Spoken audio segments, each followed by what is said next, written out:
नमस्कार, I am Shivani Singh. So friends, कैसे हैं आप सभी? मस्त होंगे खुदा यहाँ पे। और डियर फ्रेंड, जैसा आप सब जानते हैं कि हम कंटिन्यू प्रिपरेशन कर रहे हैं स्पेशल यूपी ट्रिपल एससी पेट एग्ज़ाम 2025। ओके, और स्क्रीन पर आप देख पा रहे हैं आज का जो सेशन है वो है हर्षवर्धन। जी हाँ, आज का सेशन है हर्षवर्धन। पहले थ्योरी करेंगे, बाद में 25 क्वेश्चन रहेंगे और हिस्ट्री पेपर में छपने वाले क्वेश्चन है। पेपर में यही से आएगा, रट लो बिल्कुल। ये 7 पार्ट है, इससे पहले 6 मैंने with chapter plus theory and MCQ करा दी है। ऐसे ही आपकी हिंदी की क्लास भी आएगी। देखो, हिंदी गद्यांश तो रहेगा ही, ऐसे ही हिंदी ग्रामर की भी क्लास आएगी आपकी। चैप्टर वाइज थ्योरी भी होगी उसमें, आई मीन्स कंसेप्ट भी होगा एंड लास्ट में एमसीक्यू रहेंगे। ओके, हर एक चैप्टर्स के। ऐसे ही पॉलिटी भी बहुत जल्द, और इकोनॉमिक्स अर्थव्यवस्था भी कराएंगे। देन यहाँ पे हम ज्योग्राफी भी करेंगे। सो देखो, सबसे मेन जो पॉइंट्स है वो ये है, अगर आपको बिल्कुल फ्री में क्या चाहिए, पीडीएफ चाहिए, तो आप हमारे जो है व्हाट्सएप नंबर को, ये देखो 7505890761, यहाँ पर इस नंबर पे आप मुझे मैसेज कर सकते हैं। मैं आपको ग्रुप में ऐड कर दूँगी। अगर आपको पीडीएफ चाहिए तो ठीक है, मैं आपको ग्रुप में क्या कर दूँगी, ऐड कर दूँगी, क्योंकि हम सिर्फ और सिर्फ वीडियो को यहाँ पे 1 या 2 बार ही वॉच कर सकते हैं, वो भी कंसेप्ट क्लियर करने के लिए। अब बताइए, एग्ज़ाम हमारा 2 मंथ में होगा, 3 मंथ में होगा? क्या हम जब एग्ज़ाम हमारा बिल्कुल पास में होगा, क्या हम यहाँ पे बार बार वीडियो को वॉच करेंगे? नहीं ना, क्योंकि इतना टाइम नहीं होता हमारे पास में। और मैं आपको ये फोर्स भी नहीं करूँगी आप बार बार वीडियो वॉच करो। नो, बार बार वीडियो वॉच नहीं करना है भैया, अपना टाइम वेस्ट नहीं करना है। ओके, सो अगर आपको पीडीएफ चाहिए, आपकी मर्जी है, आपको अच्छा लगता है तो आप पीडीएफ ले सकते हैं। ठीक है, वो आपके ऊपर डिपेंड करता है। तो चलिए फिर अब हम यहाँ पे करते हैं अपने बेहतरीन से एक मस्त तरीके से जो है, पहले थ्योरी करेंगे एंड देन लास्ट में हम एमसीक्यू करेंगे। सो ओके है, क्लियर? चलिए, तो यहाँ पे देखो, पुष्यभूति वंश या हर्षवर्धन। पुष्यभूति वंश या वर्धन वंश गुप्त साम्राज्य के पतन के बाद उत्तर भारत के राजवंशों में वर्धन वंश यानी कि पुष्यभूति वंश सबसे शक्तिशाली था।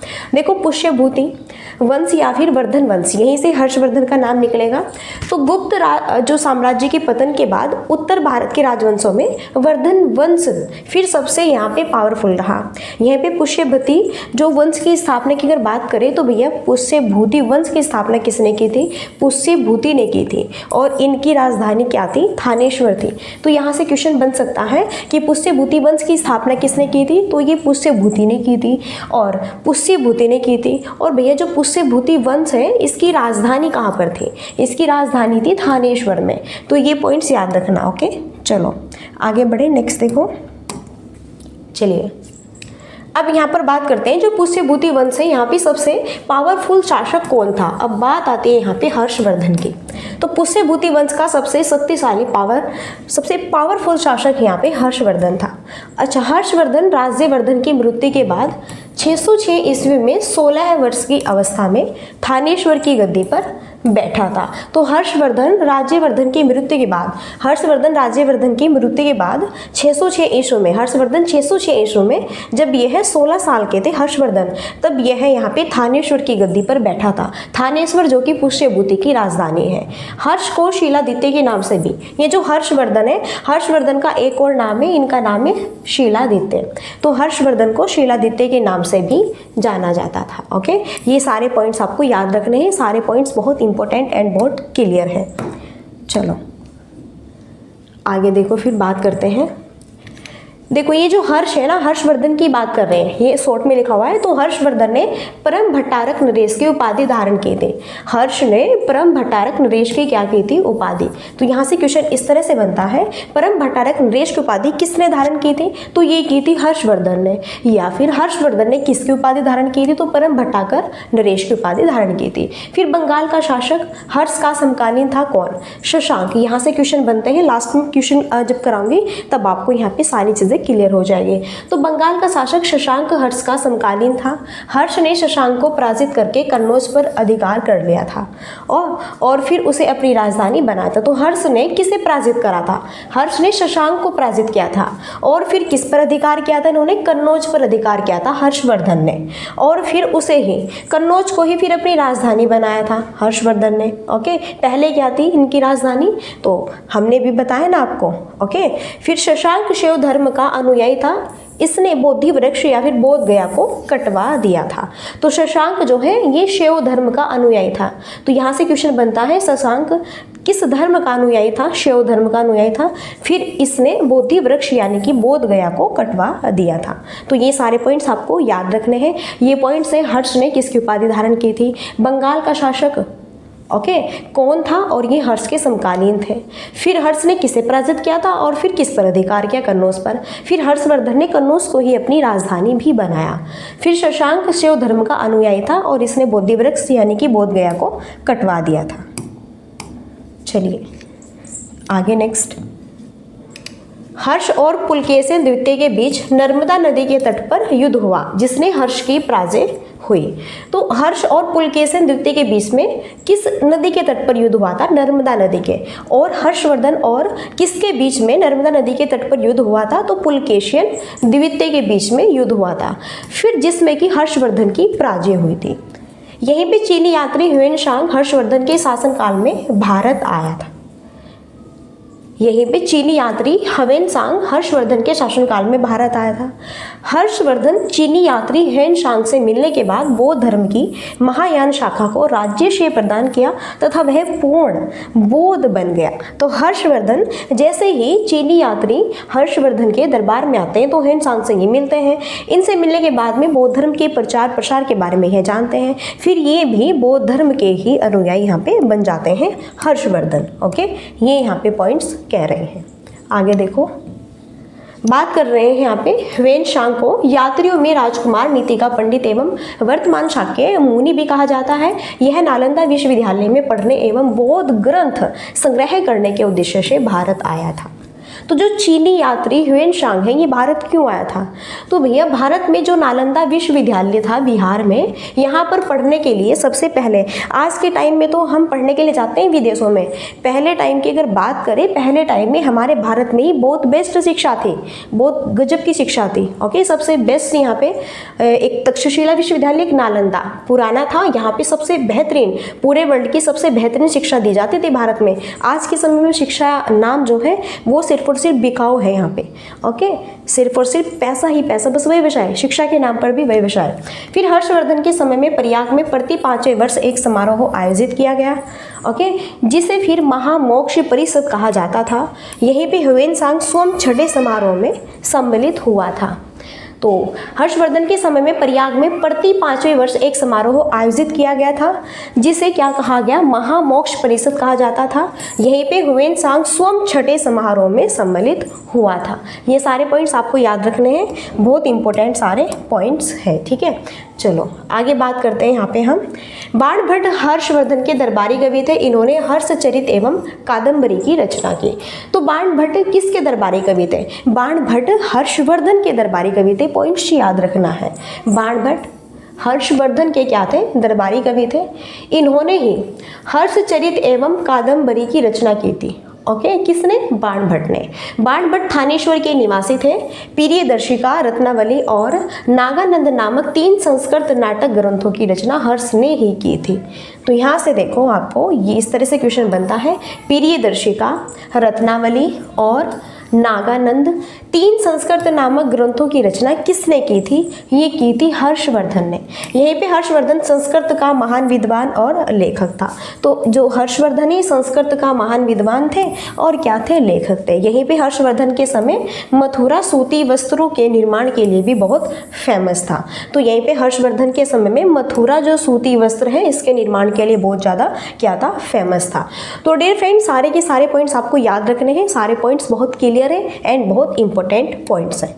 ओके, चलो देन बहुत फास्ट और बहुत जल्दी हम MCQ भी करने वाले हैं। फिर हर्षवर्धन के शासन की जानकारी बाणभट्ट द्वारा रचित हर्षचरित तथा चीनी यात्री ह्वेनसांग के CU के ग्रंथ से मिलती है। तो यहाँ पे देखो किस तरह क्वेश्चन बनते हैं। हर्षवर्धन के शासन की जानकारी ओके किसके द्वारा? बाणभट्ट के द्वारा। बाणभट्ट के द्वारा रचित जो हर्षचरित है और चीनी यात्री ह्वेनसांग के CU की ग्रंथ से मिलती है हर्षवर्धन के शासन की जानकारी। ओके, फिर हर्षवर्धन ने 5 इंडी क्षेत्र, जिसमें पंजाब है, कन्नौज है, बंगाल है, बिहार है और यहीं पे उड़ीसा है, ये शामिल थे। तो हर्षवर्धन ने 5 इंडी क्षेत्र, यहाँ से क्वेश्चन बनता है हर्षवर्धन के 5 इंडी क्षेत्र कौन कौन से? पंजाब, कन्नौज, बंगाल, बिहार और उड़ीसा शामिल थे। इसको अपने नियंत्रण में ले लिया। ओके, फिर यहीं पे हर्षवर्धन को द्वितीय अशोक भी कहा जाता है। हर्षवर्धन को क्या, द्वितीय अशोक भी कहा जाता है। ये पॉइंट्स भी आपको याद रखना है। तो हर्षवर्धन को क्या और द्वितीय अशोक भी कहा जाता है, दूसरा अशोक भी कहा जाता है। ठीक है, ये सारे के सारे पॉइंट्स एग्जाम के लिए काफ़ी इंपॉर्टेंट बेहतरीन पॉइंट्स रहते हैं, इसलिए आपको सारे पॉइंट्स याद रखने हैं। फिर हर्षवर्धन ने 2 महान धार्मिक सम्मेलनों का आयोजन कन्नौज व प्रयाग में किया था। तो हर्षवर्धन ने 2 महान धार्मिक सम्मेलन का आयोजन कहाँ पे किया था, कन्नौज और प्रयाग में किया था। यहाँ से क्वेश्चन बनते हैं, हर्षवर्धन ने 2 महान धार्मिक सम्मेलनों का आयोजन कहाँ पे किया था। ओके, तो ये इन्होंने कन्नौज और प्रयाग में किया था। यहीं पे गुज्जरों को हर्षवर्धन ने पराजित किया, फिर गुज्जरों को हर्षवर्धन ने हराया। ठीक है, फिर कुंभ मेले को शुरू करने का श्रेय भी हर्षवर्धन को ही जाता है। तो जो ये कुंभ का मेला यहाँ पे लगता है भारत में 12 वर्ष के बाद भी एंड एक साल में भी, तो ये है आपका कुंभ मेले की स्टार्टिंग करने का श्रेय किसको जाता है, हर्षवर्धन को ही जाता है। हर्षवर्धन के शासनकाल में उत्तर भारत का सबसे महत्वपूर्ण शहर कन्नौज था। जिस समय हर्षवर्धन का शासन था उस समय उत्तर भारत का सबसे इम्पोर्टेंट शहर सिटी कौन थी, कन्नौज ही थी। ठीक है, यहीं पे ह्वेनसांग ने हर्षवर्धन को शीलादित्य भी कहा है। ह्वेनसांग ने हर्षवर्धन को क्या कहा है, शीलादित्य भी कहा है। तो सारे पॉइंट्स आप याद रखें। चलिए अब हम करते हैं अपने MCQ और वो भी बेहतरीन तरीके से। चलो, सो स्क्रीन पर क्वेश्चन है, फर्स्ट है, हर्षवर्धन ने गौंड साम्राज्य के किस शासक के विरुद्ध युद्ध की घोषणा की। पुलकेशिन प्रथम है, पुलकेशिन सेकंड है, या फिर नरसिंह देव है, या फिर शशांक है। तो हर्षवर्धन ने गौंड साम्राज्य के किस शासक के विरुद्ध जो है युद्ध की घोषणा की। सो यहाँ पे राइट आंसर क्या होगा, शशांक होगा। और देखो मैंने सारी थ्योरी आपको कराई भी है और बेस्ट टू बेस्ट सारी थ्योरी जो मैंने आपको कराई है देन वो उसी माध्यम से। ठीक है, और यहाँ पे देखो सारे क्वेश्चन बन रहे हैं कि हर्षवर्धन ने गौंड साम्राज्य के किस शासक के विरुद्ध युद्ध की घोषणा की थी, वो की थी शशांक। ओके, सो यहाँ पे 4 आंसर क्या होगा हमारा, राइट होगा। नेक्स्ट सेकंड क्वेश्चन है, चीनी तीर्थ यात्री ह्वेनसांग के अनुसार हर्षवर्धन का राजस्व कितने भागों में विभाजित था, 7, 4, 6 या फिर इनमें से कोई नहीं, या फिर इनमें से एक से अधिक है। तो चीनी तीर्थ यात्री जो ह्वेनसांग था, इनके अनुसार हर्षवर्धन का राजस्व कितने भागों में डिपेंड था, तो वो था यहाँ पे 4 भागों में। ओके, नेक्स्ट, सम्राट हर्षवर्धन ने जिस स्थान पर राजधानी स्थापित की वह थी पाटलिपुत्र, कन्नौज, प्रयाग या फिर उज्जैन। तो यहाँ पे बताओ सम्राट हर्षवर्धन ने जिस स्थान पर राजधानी स्थापित की थी वह थी। तो भैया जो सम्राट हर्षवर्धन है इन्होंने कन्नौज स्थान पर ही तो अपनी राजधानी स्थापित की थी। ओके, चलो आगे देखो 4 है, महोदया श्री के नाम से कौन जाना जाता था। उज्जैन है, कांची है, कन्नौज है या फिर पाटलिपुत्र। तो महोदया श्री के नाम से किसे जाना जाता था यहाँ पे ये बताना है। तो ये जाना जाता था कन्नौज। ठीक है, महोदया श्री के नाम से जाना जाता था कन्नौज। तो ये आप पॉइंट्स याद रखें। आगे नेक्स्ट, हर्षवर्धन के समय भारत आने वाला चीनी यात्री कौन था, फायान, इत्सिंग, ह्वेनसांग या फिर मेगास्थनीज। तो डियर फ्रेंड्स, हर्षवर्धन के समय भारत आने वाला चीनी यात्री कौन था। तो हर्षवर्धन के समय भारत आने वाला चीनी यात्री कौन था यहाँ पे ये बताना है। तो वे थे देखो ह्वेनसांग। ओके, और इनसे ये प्रसिद्ध होके फिर इन्होंने भी बौद्ध धर्म की ही उपाधि यहाँ पे धारण की थी। चलो आगे 6 है, सम्राट हर्षवर्धन ने 2 महान धार्मिक सम्मेलनों का आयोजन किया था। क्या में कौन कौन से थे, उज्जैन और नालंदा में, कांची और वैशाली में, कन्नौज और प्रयाग में, फिर पाटलिपुत्र और मगध में। तो सम्राट हर्षवर्धन ने 2 महान धार्मिक सम्मेलनों का आयोजन किया था। वे 2 महान यहाँ पे धार्मिक सम्मेलन, ठीक है, कौन कौन से और कहाँ पे थे। तो ये मैंने आपको पढ़ाया था, एक तो कन्नौज और एक प्रयाग। देखो थ्योरी में कराया था कि नहीं कराया था। ओके, सो सी ऑप्शन राइट। हर्षवर्धन को पराजित किया था, तो हर्षवर्धन को किसने हराया था, समुद्रगुप्त ने, चंद्रगुप्त जो है विक्रमादित्य ने, या फिर पुलकेशिन ने, या फिर राजा भोज ने। तो सही आंसर क्या होगा, हर्षवर्धन को किसने पराजित किया था, ये किया था पुलकेशिन द्वितीय ने। ओके, सो यहाँ पे सी ऑप्शन क्या होगा, राइट होगा। नेक्स्ट देखो ये भी बहुत इंपॉर्टेंट है। रत्नावली है, प्रियदर्शिका है और नागानंद नाटक पर लिखी गई पुस्तकें कौन कौन सी थी? बाणभट्ट थी, कृष्णदेव राय थी, अमोघवर्ष नृपतुंग थी या फिर हर्षवर्धन। सो बेस्ट यहाँ पे क्या होगा? देखो रत्नावली है, प्रियदर्शिका है और नागानंद नाटक पर लिखी गई पुस्तकें थी कौन सी? हर्षवर्धन थी। ओके, यहाँ पे 4 ऑप्शन हमारा राइट है। नेक्स्ट, ऐहोल शिलालेख निम्नलिखित में से किस शासक के साथ जुड़ा था? विक्रमादित्य है, पुलकेशिन द्वितीय है, अकबर है, अशोक है। तो ऐहोल जो शिलालेख है निम्नलिखित में से किस शासक के साथ जुड़ा था? तो ये जुड़े थे अशोक शासक के साथ में। ओके, नेक्स्ट 10 क्वेश्चन देखो। कन्नौज के शासक हर्षवर्धन के दरबारी कवि बाणभट्ट द्वारा रचित उनकी जीवनी हर्षचरित किस भाषा में है? अरामाइक, संस्कृत, पाली या फिर ख्रोष्टी? सो यहाँ बताना ही राइट क्या होगा। तो कन्नौज के शासक जो हर्षवर्धन थे, इनके दरबारी कवि बाणभट्ट द्वारा रचित उनकी जीवनी हर्षचरित किस भाषा में है? तो ये हमने पढ़ा ना कि ये जो है आपका संस्कृत भाषा में है। मैंने बताया था थ्योरी में सारी चीज़ें है ना, तो ये है भैया संस्कृत भाषा में। ओके, सो यहाँ पे सेकंड आंसर राइट है। आगे देखो, राजा शशांक जिसके खिलाफ हर्षवर्धन ने युद्ध की घोषणा की वह ब्लैंक साम्राज्य का शासक था। तो यहाँ पे कान्यकुब्ज था, जूनागढ़ का, मगध का या फिर गोंडा का? तो राइट आंसर यहाँ पे क्या होगा?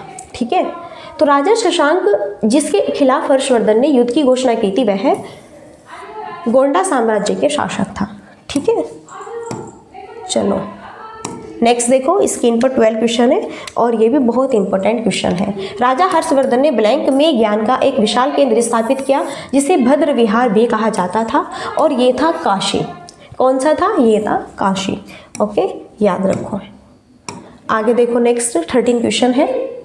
राजा हर्षवर्धन के संबंध में निम्नलिखित में से कौन सा सही नहीं है? जो सही कथन नहीं है वो बताना है। तो राजा हर्षवर्धन के संबंध में निम्नलिखित में से कौन सा कथन सही नहीं है? हर्षवर्धन ने लगभग 1400 वर्ष पूर्व शासन किया। जुआन झांग ने हर्ष के दरबार में काफ़ी समय बिताया। हर्षवर्धन ने दरबारी कवि हरिशेन थे। क्या हर्षवर्धन के दरबारी कवि हरिशेन थे या फिर हर्षचरित हर्षवर्धन पर लिखी गई जीवनी है? तो यहाँ पे हर्षवर्धन के बारे में कौन सा कथन सही नहीं है? तो बात करें हर्षवर्धन के दरबारी कवि हरिशेन थोड़ा ही ना थे। ठीक है, सो यहाँ पे यही क्या है आपका रॉन्ग है, इसलिए थर्ड ऑप्शन राइट। चलिए 14 क्वेश्चन है स्क्रीन पर और ये क्वेश्चन भी बेहतरीन है। निम्नलिखित में से किस राजा ने हर्षवर्धन को हराया था? पुलकेशिन प्रथम है, पुलकेशिन द्वितीय है, कीर्तिवर्मन प्रथम है, फिर कीर्तिवर्मन द्वितीय है? तो इनमें से किस राजा ने हर्षवर्धन को हराया था? हर्षवर्धन को हराया था पुलकेशिन द्वितीय ने। ठीक है, ये आप याद रखें। नेक्स्ट देखो 15 क्वेश्चन है। निम्नलिखित में से कौन सी पुस्तक हर्षवर्धन द्वारा लिखी गई थी? हर्षचरित, कादम्बरी या फिर रत्नावली या फिर गीत गोविंद? बताओ। तो इनमें से कौन सी पुस्तक हर्षवर्धन द्वारा लिखी गई थी? और वो है रत्नावली। कौन सी है? रत्नावली। तो रत्नावली जो पुस्तक है यह हर्षवर्धन के द्वारा लिखी गई थी। ठीक है, नेक्स्ट, हर्षचरित पुस्तक निम्नलिखित में से किसके द्वारा लिखी गई थी? कालिदास, बाणभट्ट, चरक या फिर चाणक्य? हर्षचरित पुस्तक इनमें से किसके द्वारा लिखी गई थी? तो यहाँ पे राइट आंसर क्या होगा? और ये लिखी गई थी बाणभट्ट के द्वारा। तो हर्षचरित पुस्तक इनमें से किसके द्वारा लिखी गई थी? बाणभट्ट के द्वारा लिखी गई थी। सारे क्वेश्चन बेहतरीन क्वेश्चन है। ठीक है, नेक्स्ट देखो 17 क्वेश्चन। बाणभट्ट जो अपने साहित्यिक कार्यों के लिए बहुत ही फेमस है ब्लैंक के शासनकाल के दौरान अपने जो है चरमोत्कर्ष पर थे? अशोक है, बिंदुसार है, चंद्रगुप्त द्वितीय है या फिर हर्षवर्धन है? तो राइट आंसर यहाँ पे क्या होगा? बाणभट्ट जो अपने साहित्यिक कार्यों के लिए बहुत फेमस है, ये जो है आपके हर्षवर्धन के शासनकाल के दौरान अपने चरमोत्कर्ष पर थे। ठीक है, चलो अब आगे देखो 18 क्वेश्चन है और ये बहुत बेहतरीन क्वेश्चन है।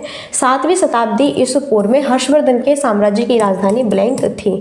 कन्नौज, थानेश्वर, पाटलिपुत्र या फिर मालवा? तो 7वीं शताब्दी ईसा पूर्व में हर्षवर्धन के साम्राज्य की राजधानी ब्लैंक कौन सी थी? और वो थी कन्नौज। ठीक है, सो यहाँ पे फर्स्ट ऑप्शन क्या है? राइट है। सो यहाँ पे 18 क्वेश्चन ही रहते हैं हमारे। ठीक है, तो बताइए कि थ्योरी आपको और यहाँ पे 18 क्वेश्चन कैसे लगे। बहुत ही बेहतरीन थे और जो चीज़ थ्योरी में कवर नहीं हो पाई है वो हमने क्वेश्चन में कवर किए हैं।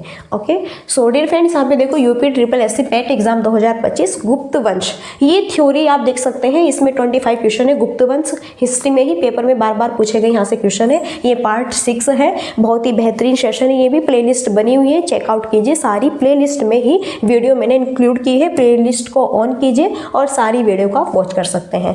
ओके, लास्ट क्वेरी यहीं पे है, like and share and subscribe की। सेशन आपको अच्छा लगता है मस्त यहाँ पे, तो आप सेशन को सब्सक्राइब भी कर सकते हैं। तो चलिए फ्रेंड्स, अब यहीं पे हम अपनी वाणी को देते हैं विराम और जाते जाते 2 यहाँ पे पॉइंट्स है। अगर मैंने वीडियो में कोई भी गलत वर्ड्स यूज़ किया हो या फिर कुछ गलत मैंने बोला तो बिल्कुल मैं यहाँ पे माफ़ी चाहती हूँ।